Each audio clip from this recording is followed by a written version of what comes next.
And tonight, federal authorities, as you know, have announced that they've received credible information that terrorists may be plotting an attack in the coming days.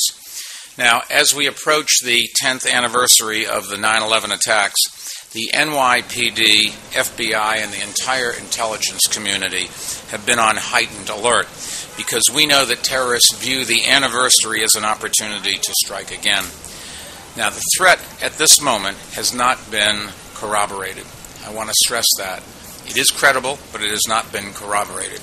But we do live in a world where we must take these threats seriously, and we certainly will.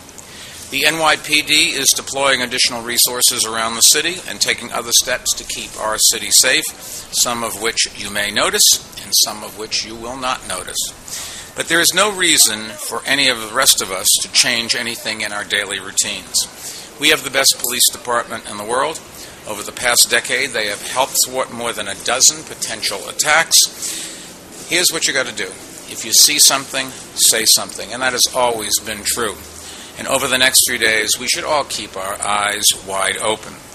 But the best thing that we can do to fight terror is to refuse to be intimidated by it. For 10 years, we have not allowed terrorists to intimidate us. We have lived our lives without fear, and we will continue to do so.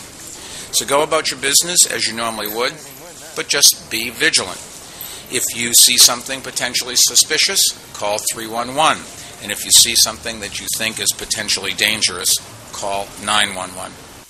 Earlier this evening, I had an extensive conversation with Homeland Security Secretary Janet Napolitano about the threat and what is being done in response. I also had a conversation with Jay Walder, the Executive Director of the MTA, and they are heightening security at MTA bridges, tunnels, and other transit infrastructure.